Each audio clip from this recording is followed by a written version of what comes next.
Finally James Webb space telescope launch होने में और इतिहास रचे जाने में ज्यादा वक्त नहीं बचा। यहाँ तक पहुँचने में इसे एक लंबी प्रोसेस से गुजरना पड़ा, जिस दौरान इसे कई सेटबैक्स और डिलेस का सामना करना पड़ा।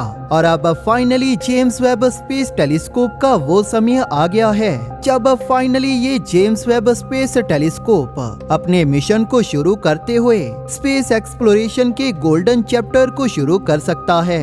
लेकिन ऐसा होने से पहले हम इससे जुड़ी 5 ऐसी चीजों पर नजर डालते हैं जिनके बारे में आपको पता भी नहीं होगा। पहला, मटेरियल। दी जेम्स वेब स्पेस टेलीस्कोप कई रीजंस की वजह से बेहद खास है। इसका विशालकाय साइज ही हबल स्पेस टेलीस्कोप के मुकाबले इसे काफी कुछ देखने में मदद करेगा। इसके मिरर का डायामीटर 6.6 मीटर्स के करीब है, जिसमें से इसके मिरर का हर एक हिस्सा 1.32 मीटर्स का है। जेम्स वेब स्पेस टेलीस्कोप का ये मिरर बेहद खास है, लेकिन ग्राउंड ब्रेकिंग नहीं। जेम्स वेब स्पेस टेलीस्कोप को जो चीज हबल से अलग बनाती है वो इसका साइज तो है ही, लेकिन इसके मिरर का मटेरियल इसे हबल स्पेस टेलीस्कोप से कई गुना खास बना देता है।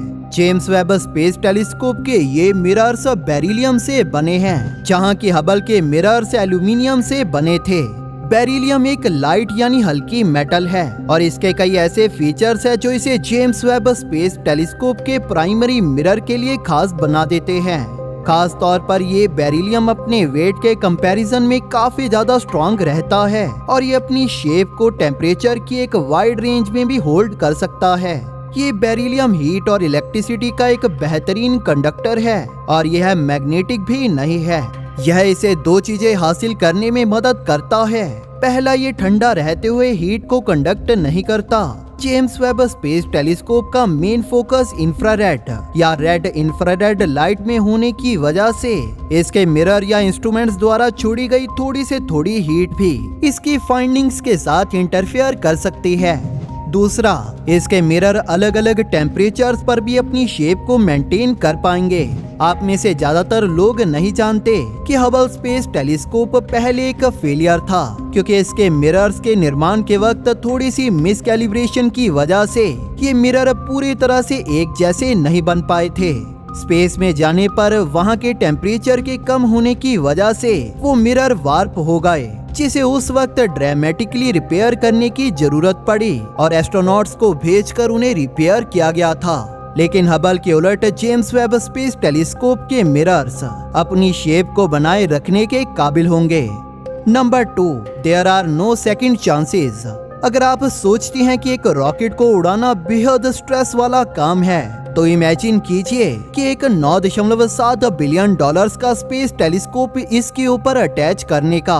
अब सोचिए कि अगर इसके साथ कुछ गलत भी हो जाता है तो आप इसे ठीक नहीं कर पाएंगे, तो कैसा लगेगा। हबल स्पेस टेलीस्कोप हमारी पृथ्वी से 340 माइल्स दूर है। इसका लो अर्थ ऑर्बिट इसे एस्ट्रोनॉमर्स के लिए सेफ और एक्सेसिबल रेंज में रखता है। वहीं जेम्स वेब स्पेस टेलीस्कोप अपनी लॉन्च के साथ पृथ्वी से 1.5 मिलियन माइल्स दूर चला जाएगा। अगर इसके साथ कुछ गलत हो जाता है तो हम एक एस्ट्रोनॉट को भेजकर उस प्रॉब्लम को सॉल्व नहीं कर पाएंगे। इसकी हर चीज को ही पहली बार में पूरे सही तरह से काम करना होगा, नहीं तो ये पूरा मिशन एक फेलियर साबित होगा। इसका मतलब इसमें लगी 300 सिंगल पॉइंट फेलियर आइटम्स को पूरे सही तरह से काम करना होगा। इसी के साथ इसमें 50 मेजर डिप्लॉयमेंट आइटम्स और 170 रिलीज मैकेनिज्म्स हैं, जो कि एक साथ काम करके जेम्स वेब स्पेस टेलीस्कोप के स्ट्रक्चर को खोलेंगे।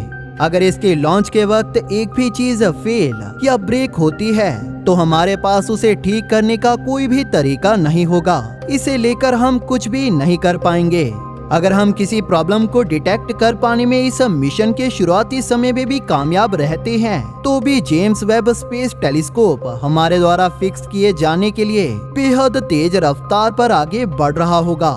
इसकी इनिशियल लॉन्च इसे मून के आगे महज 1.5 दिनों में ही पहुंचा देगी, जो कि अपोलो मिशन में लगे टाइम से भी आधा है। सिर्फ 1 महीने में ही जेम्स वेब स्पेस टेलीस्कोप पृथ्वी से 1.5 मिलियन माइल्स दूर होगा, जो कि हमारी पहुंच से बहुत ज्यादा दूर है।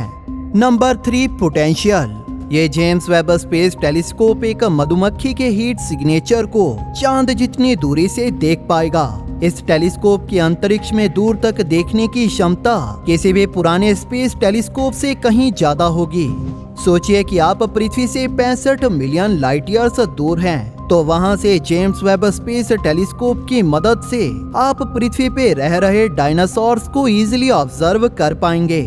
जितनी लाइट को ये ऑब्जर्व करेगा, ये उससे एक्सोप्लैनेट्स को देख पाएगा। इसी के साथ ये उन प्लैनेट्स की लाइट के स्पेक्ट्रम से उनके मास, टेम्परेचर और उनकी केमिकल और एटमॉस्फेरिक कंपोजिशन का भी पता लगा पाएगा। हमारे साइंस के इतिहास में पहली बार हम और हैबिटेबल ग्रहों को भी और बेहतर ढंग से जान पाएंगे। हम पहले से ज्यादा पास्ट में देखने के काबिल होंगे और उन सवालों के जवाबों को भी जान पाएंगे जो कई सदियों से वैज्ञानिकों को हैरान करते आए हैं। लेकिन अपनी बेहतरीन कैपेबिलिटीज के बावजूद भी James Webb space telescope Hubble जितने लंबे समय तक काम नहीं कर पाएगा।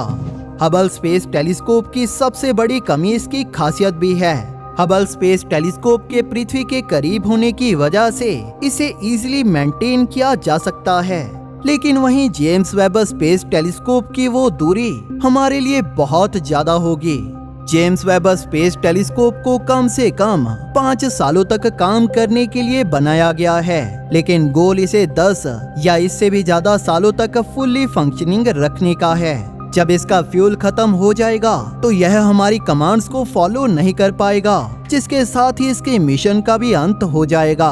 नंबर 4 दी सनशील्ड, जहां पर किसी भी टेलीस्कोप में मेन फोकस उसके मिरर की क्वालिटी और लाइट इकट्ठा करने की एबिलिटी पर रहता है, लेकिन जेम्स वेब स्पेस टेलीस्कोप की सनशील्ड भी इस मिशन के लिए उतनी ही जरूरी है।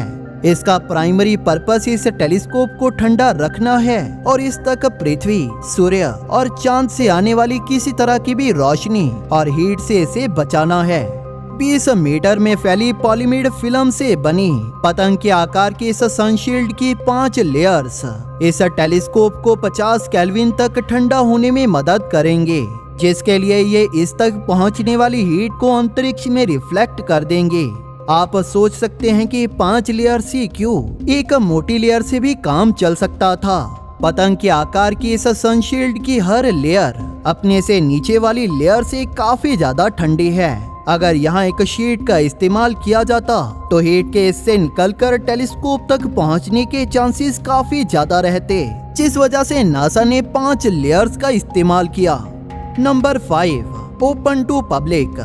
अगर आप एक अमेचर एस्ट्रोनॉमर नहीं हैं, तो आपको ये पता नहीं होगा कि नासा जो कुछ भी डेटा अपने टेलीस्कोप से इकट्ठा करता है उसे पब्लिक भी देख सकती है, क्योंकि नासा एक गवर्नमेंट फंडेड प्रोग्राम है। इस वजह से नासा की सारी रिसर्च इसके डाटाबेस में पाई जा सकती है, जिसे कोई भी एक्सेस कर सकता है।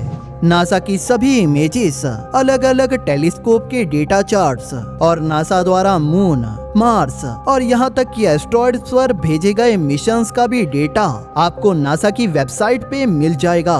जेम्स वेब स्पेस टेलीस्कोप की लॉन्च के बाद आप इसे अंतरिक्ष में तो कहीं भी पॉइंट नहीं कर सकते, लेकिन आप इस बारे में जान सकते हैं कि नासा के वैज्ञानिक क्या कर रहे हैं और उनकी क्या रिसर्च चल रही है। क्या आप जानते हैं कि अमेचर एस्ट्रोनॉमर्स ने 42 एलियन प्लैनेट्स को खोजा है, जिनमें से एक जुपिटर की आकार का सुपर अर्थ भी है, जिस पे जीवन मौजूद हो सकता है। इन अमेचर एस्ट्रोनॉमर्स के पास कोई फैंसी टेलीस्कोप नहीं, बल्कि ये नासा के उस डेटा से ही इन खोजों को करते हैं। जेम्स वेब स्पेस टेलीस्कोप के 22 दिसंबर को लॉन्च होने के बाद कुछ महीनों बाद इसके डेटा को पब्लिक के लिए अवेलेबल कर दिया जाएगा, जो कि अब तक के किसी भी स्पेस टेलीस्कोप से कहीं ज्यादा डिटेल्ड होगा। अपने फुल्ली ऑपरेशनल होते ही ये जेम्स वेब स्पेस टेलीस्कोप हमारी स्पेस एक्सप्लोरेशन की गोल्ड एज के दरवाजे खोल देगा, जिसके साथ ही हम साइंस फिक्शन को साइंस फैक्ट में बदलता देखते जाएंगे। आपका इसके बारे में क्या कहना है, हमें नीचे कमेंट सेक्शन में जरूर बताइए। अगर आपको ये वीडियो पसंद आई तो इसे लाइक और शेयर जरूर करें, और इसी तरह की वीडियोस देखने के लिए हमारे चैनल को सब्सक्राइब जरूर कर लें और बेल नोटिफिकेशन ऑन करना ना भूलें, ताकि नई वीडियोस की नोटिफिकेशन आपको अपलोड होते ही मिल जाए। Thank you for watching. दोस्तों, इस वीडियो को अंत तक देखने के लिए आप सभी का धन्यवाद।